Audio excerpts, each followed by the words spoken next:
Jim Carrey, nom complet James Eugene Carrey, est un acteur comique, scénariste et producteur canado-américain. Connu du grand public pour les films The Mask, Ace Ventura, Dimben Dimbe, Liar, Bruce Almighty, The Truman Show, Man in the Moon, Eternal Sunshine of the Spotless Mind. 2 fois lauréat du Golden Globe, plusieurs fois lauréat du MTV Movie Award, nominé au BAFTA. Peu de gens peuvent résister à ses expressions faciales vives et à son puissant charisme.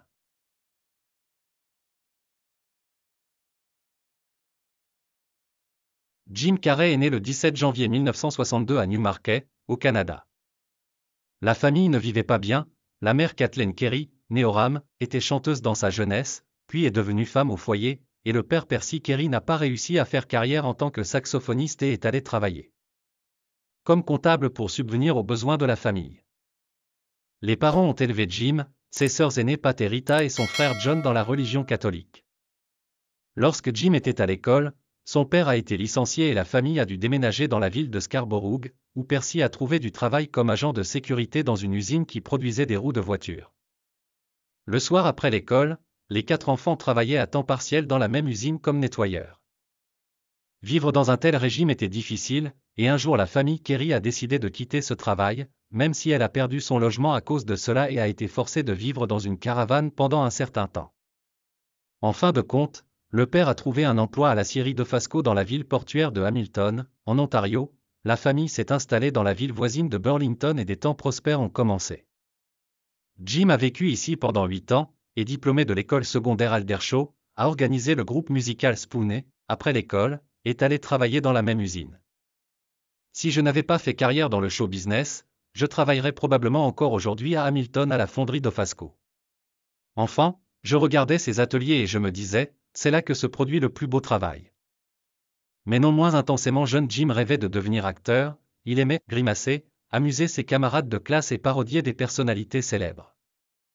Quand il avait 10 ans, il a écrit une lettre à la populaire émission humoristique The Carol Burnett Show disant qu'il était un maître de la parodie et qu'il devrait jouer un rôle dans l'émission. Le garçon vif a obtenu une réponse standard, mais il était toujours heureux.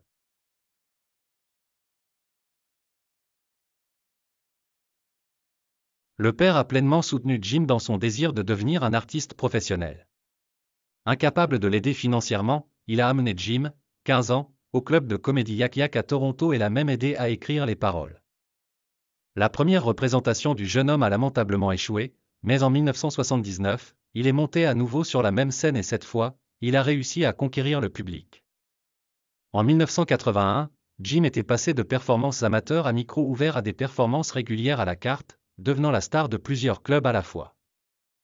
Après avoir conquis Toronto, le jeune artiste s'installe à Los Angeles, où il se fait tout aussi bien accepter sur les scènes locales. Ici, il a été une fois remarqué par le comédien populaire Rodney Dangerfield et invité à ouvrir ses performances pendant la tournée. Mais à la fin de la tournée, Dangerfield s'est installé à Las Vegas et Jim Carrey a décidé de déménager à Hollywood. À Hollywood, Jim a trouvé un emploi au Comedy Store.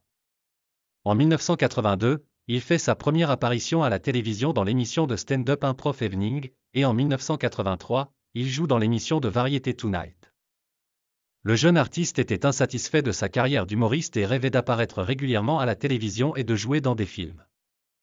Il a fait ses débuts au cinéma dans Rubberface en 1983 et, la même année, il a joué dans All in Good Taste et QPS Mountain. En 1984, il est invité à jouer dans la série pour enfants The Dog Factory, puis il joue dans les films 11 Bitans, 1985, Peggy Sujet marié, 1986, réalisé par Francis Coppola, Earth Girls Are Easy, 1988, Death List, 1988, Pink. Cadillac, 1989, Nerve on the Line, 1991, Life on Maple Drive, 1992. De 1990 à 1994, il a joué un rôle dans la série télévisée Comic in Living Color sur Fox, et en 1991, sa propre émission, The Unnatural Act of Jim Carrey, est sortie, il l'a dédiée à sa mère, qui avait décédé récemment.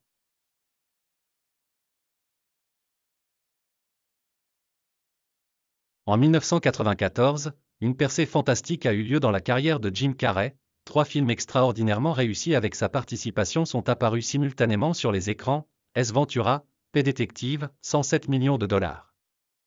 Récolté au box-office, The Mask, 351 millions, le film lançait la carrière de Cameron Diaz, et Dabben Dimbe, 247 millions. En conséquence, l'acteur a été nominé pour le Golden Globe et a reçu le MTV Movie Award du meilleur comédien, mais en même temps, tous les critiques n'ont pas aimé son style particulier avec des expressions faciales excentriques et une nomination pour le Golden Raspberry Anti-Prix a immédiatement suivi dans la catégorie Pire Nouvelle Star. Jim a acquis une popularité particulière auprès des jeunes et les critiques du public pour les trois comédies ont exprimé une joie orageuse. Nous semblions être de retour à l'époque où les films étaient autorisés à faire rire, c'est l'un des films les plus drôles de la comédie moderne, fun chaque seconde, j'aimerais revenir à l'époque où je l'ai regardé pour la première fois et j'ai ri jusqu'à la douleur. Film brillant. L'année suivante, l'acteur est invité à jouer le rôle du Riddler dans le film d'action de super-héros Batman Forever, 1995, où Val Kilmer, Tommy Lee Jones, Nicole Kidman et Drew Barrymore deviennent ses co-stars. Et bien que ce film ait reçu des critiques mitigées de la part des critiques en tant que film vulgairement commercial, il a rapporté plus de 336 millions de dollars au box-office et a démontré la capacité de Jim Carrey non seulement à diriger à l'écran, mais aussi à rejoindre une distribution d'ensemble diversifiée. Pour ce travail, il a été nominé pour un MTV Movie Award dans la catégorie Best Screen Villain. La série de victoires s'est poursuivie par la suite, Ace Ventura 2, When Nature Calls, dont les frais de location étaient le double des frais de la première partie. Non sans récompense, l'acteur a reçu les Kids' Choice Awards de l'acteur préféré, 2 MTV Movie Awards dans les catégories meilleur acteur et meilleur rôle comique, et une nomination aux MTV Movie Awards du meilleur acteur à l'écran. Avec Sophie Okonedo. Après cela, Jim Carrey a joué dans la comédie noire de Ben Stiller The Cable Guy, 1996, et ses honoraires pour ce travail se sont élevés à 20 millions de dollars fabuleux. Les prix ont de nouveau suivi, Kids' Choice Awards pour l'acteur préféré, MTV Movie Award du meilleur acteur et du meilleur méchant à l'écran, et une nomination aux MTV Movie Awards pour le meilleur combat, avec Matthew Broderick. Mais l'incroyable montée en popularité de Jim ne s'est pas arrêtée là non plus. En 1997, l'une des comédies cultes avec sa participation, Liar, est sortie, l'histoire d'un avocat à succès qui a mystérieusement perdu la capacité de mentir, ce qui a presque détruit sa carrière, mais cela a aidé à établir des relations avec la famille.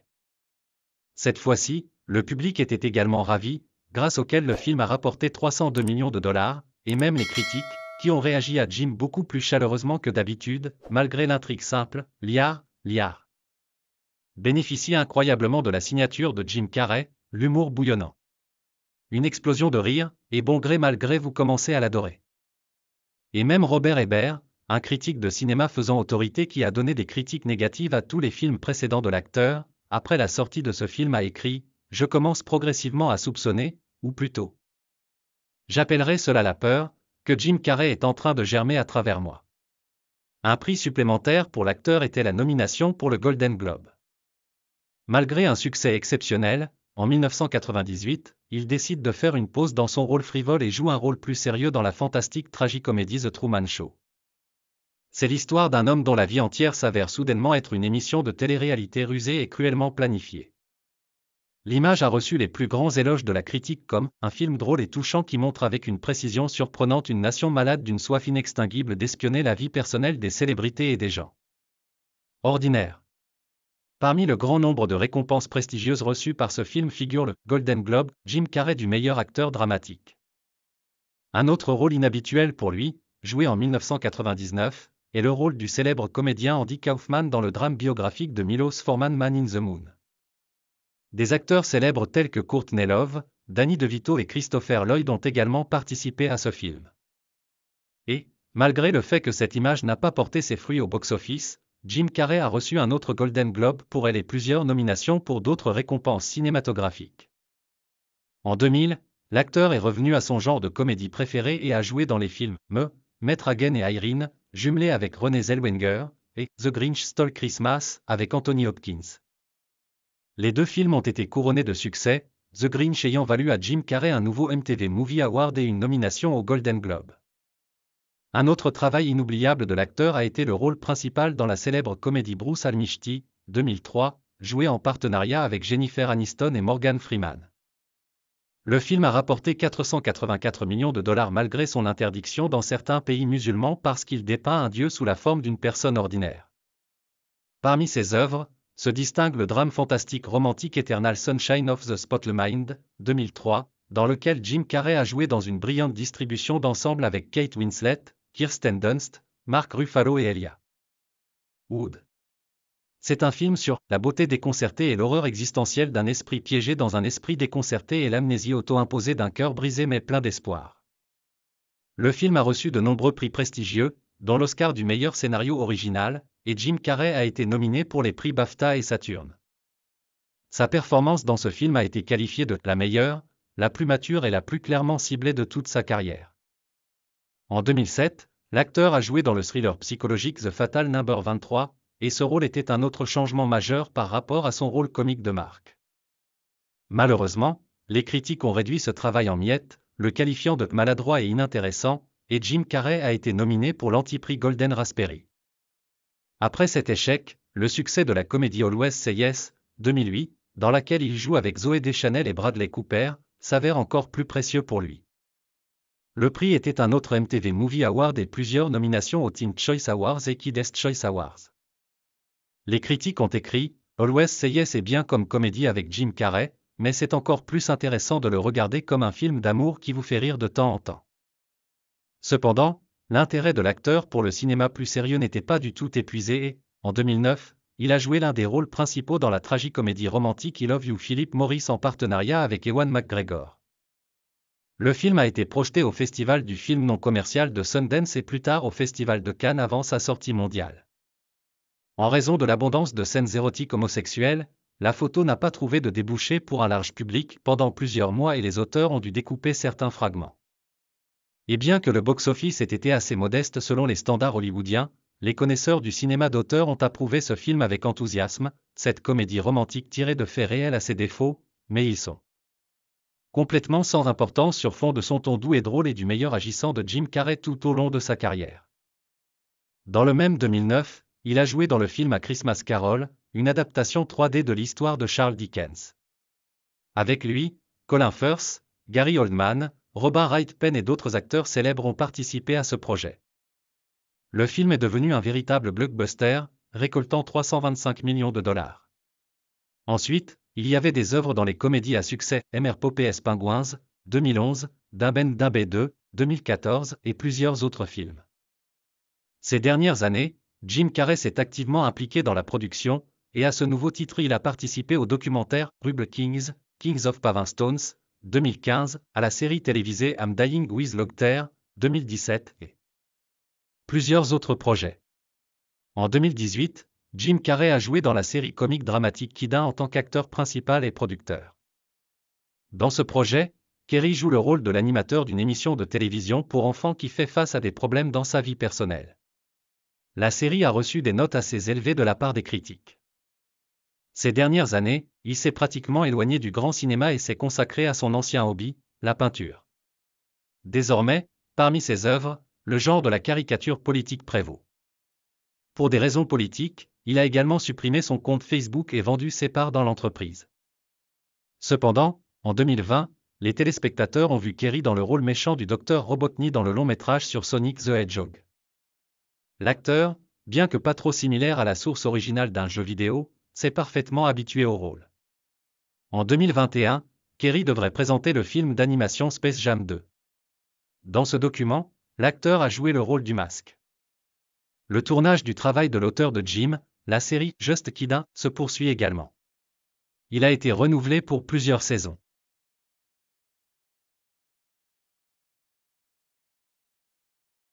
Jim Carrey s'est officiellement marié 2 fois dans sa vie et a également eu plusieurs aventures amoureuses. Sa devise dans sa vie personnelle peut être considérée comme la déclaration suivante : « Je ne crois pas aux contes de fées sur l'amour éternel. 10 ans avec la même personne, c'est plus que suffisant. » Il s'est marié pour la première fois le 8 mars 1987, son élue était l'actrice Melissa Womer, puis serveuse du club The Comedy Store, et plus tard actrice et productrice. Le 9 septembre de la même année, leur fille Jane Erin Kerry est née. Bientôt, des événements tragiques se sont produits dans la vie de l'acteur. En 1991, après une grave maladie, sa mère est décédée et en 1994, son père, auquel Jim était très attaché, est décédé. L'état dépressif dû à la perte de ses parents a conduit l'acteur à la dépression et Melissa n'a pas pu l'aider. L'acteur semblait combattre deux principes opposés, il pouvait être un père de famille exemplaire, mais avait périodiquement désespérément besoin de solitude. En 1995, Jim a commencé une liaison avec sa co-vedette de Dimben, Lauren Holly, et après une série de scandales graves, Melissa a décidé de divorcer. Le 23 septembre 1996, Jim a épousé Lauren, mais ce mariage n'a duré que 8 mois. Après cela, il a été fiancé à Renée Zellweger pendant 1 an et demi, une relation avec laquelle a commencé sur le tournage de la comédie Miss Elf and Irene, puis a brièvement rencontré son médecin Tiffany Silver et le mannequin Anine Bing. En 2005, il a rencontré la mannequin et actrice Jenny McCarthy, et leur relation a duré jusqu'en avril 2010. Malgré toutes les tentatives des journalistes pour connaître les raisons de la rupture de ce beau couple, il n'y a eu aucun commentaire des anciens amants, à l'exception des mots de Jenny, Jim et moi restons toujours de bons amis. En 2012, Jim Carrey, 53 ans, a rencontré l'étudiante russe Anastasia Vitkinae, après avoir rompu avec elle, a entamé une relation avec l'Irlandaise Catriona White, 28 ans. Bientôt, ce couple s'est également séparé et, en 2013, la fille a épousé un autre homme. Cependant, de mai à septembre 2015, une histoire d'amour a de nouveau éclaté entre Jim et Catriona, et après la séparation, la jeune femme s'est suicidée en prenant une dose mortelle de pilules. Selon sa mère, elle sentait qu'elle n'avait aucune raison de vivre après la perte de l'homme qu'elle aimait à la folie. Il a payé la totalité des funérailles de Catriona, a porté le cercueil et avait l'air très déprimé. Bientôt, le mari officiel de Catriona White a intenté une action en justice contre Jim Carrey, l'accusant d'utiliser son énorme richesse et son statut de star pour acquérir illégalement des pilules, ce qui a empoisonné sa femme, mais l'acteur a défendu son innocence devant le tribunal. Après cela, il a presque disparu des radars et n'est apparu en public qu'en septembre 2017 lors de la Fashion Week à New York. Il a rasé sa barbe épaisse et a semblé émacié, bien qu'il plaisante toujours et charme ceux qui l'entourent. Il a confié à un journaliste qui a décidé de l'interviewer, « Ce n'est pas notre monde. Tout cela n'est pas réel. Nous n'avons aucun sens. » Maintenant, Jim Carrey sort avec l'actrice Ginger Gonzaga, une américaine d'origine philippine. Ils se sont rencontrés sur le tournage de la série Just Kid. Il semble que pour la première fois depuis longtemps, l'acteur soit vraiment heureux dans sa vie personnelle. Soit dit en passant, c'est avec elle qu'il a joué dans la première scène érotique de sa carrière cinématographique. La fille de Jim Carrey, Jane, joue dans son propre groupe de rock, le Jane Carrey Band, et en 2009, elle a épousé le musicien du même groupe, Alex Santana. Le 26 février 2010, leur fils Jason Riley Santana est né et Jim aime son petit-fils. Malheureusement, en décembre 2010, Jane et Alex ont divorcé. Jim Carrey est citoyen canadien et, depuis 2004, citoyen américain. Il est végétarien et opposant à la pratique actuelle de la vaccination, car il estime que certains types de vaccins sont toxiques et provoquent l'autisme.